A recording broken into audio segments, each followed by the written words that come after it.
applause, round of applause. How did I get this far? Round of applause for all my dogs. Round of applause. What's up? It's Professor Suisu. Make sure you tell your mom to have dinner ready before I get home. Today, I'm gonna be telling you how to win every breakup on this Manipulation Monday. Let's get into it. And remember, manipulation is a tool that can either be used for evil or used for good. Anything that you hear in these videos, you can do whatever you want with this information. I am not liable if you do some evil shit. Now, your first mistake is looking up this video, because why do you still care about that bitch? Or nigga if you're gay, or if you're a woman watching this video. In my personal opinion, I feel like the only way to win a breakup is to move on faster than the other person, especially if you're the one that got broken up with. The first thing that comes to my mind if you get broken up with is that you're undesirable, because if somebody wants to be with you, they're gonna fight hard to be with you, even if you're a shitty person. And even if you say that's not facts, there is proof in the world that there are people in marriages with people that they fucking despise.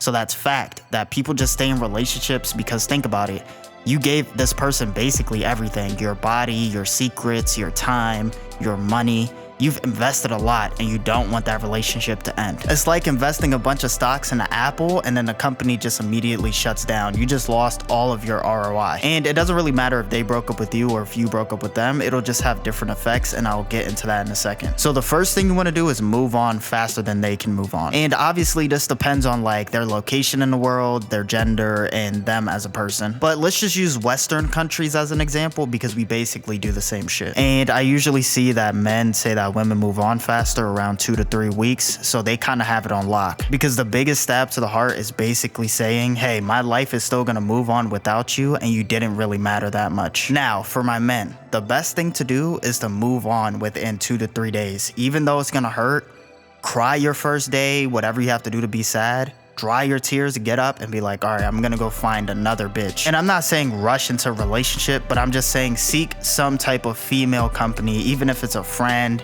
if it's a relationship, if it's just for sex, whatever. Stop, get out of this mope, say fuck this bitch, and move on. Now, the next thing to do, you wanna show that your life is lit without her. You wanna go on social media, take pictures with different women, with your bros, going out to the bar, going out to different places and having fun. And if you're thinking to yourself, yo, that's kinda corny, at the end of the day, you looked this video up. So that means you don't have the answers. If you did, then you wouldn't be crying about your ex bitch while she's getting fucked by a nigga that you don't know. But anyways, basically what you're doing here is upgrading publicly. Especially if you're like chilling around bitches that look way better than her. Like if your ex was like a 6 and you're chilling with girls that are even a 7, right? Like 1 point higher, she's gonna see that and see that your life is lit. And this could work for women also, but see, the thing is, if you do it, most men will see you as like a whore. So you wanna tread carefully. You might wanna just chill with one dude.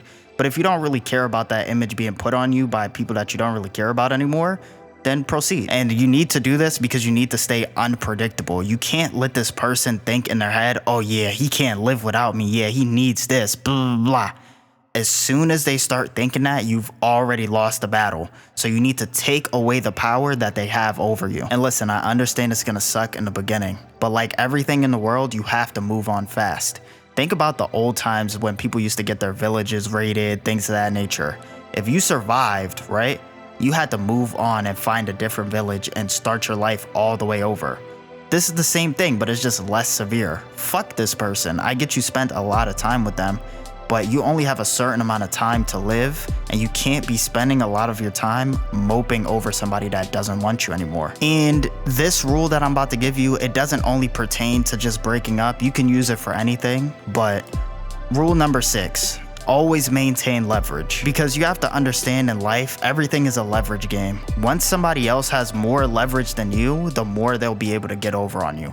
So if you let your girlfriend or your boyfriend say little things that you don't like and you let it slide, the more and more they're gonna say, the more and more they think they're gonna be able to get away with, and they're gonna have more leverage over you. And I understand that relationships are built on trust and love and things of that nature, but leverage is very important. You can do whatever you want in your relationships, but like it's like any other relationship, like a parent-child relationship, right? Where the parent has more leverage than the child because they provide food, housing, they provide all of these things. So basically, I provide these things, I'm keeping you alive, you have to do what I say. even though you didn't ask to be here, you didn't ask to be alive. But unfortunately, that's how the world works. I created you, you do what I fucking say, or else. Or like a boss-worker relationship, right? The boss is higher up on the hierarchy, he can fire you, he could give you a raise, he can promote you, all of these things, right? But you can't really do nothing to him. You can't tell him what to do because he holds all the power over you. Everything in life is leverage. Even your relationship, boyfriend, girlfriend, wife, husband.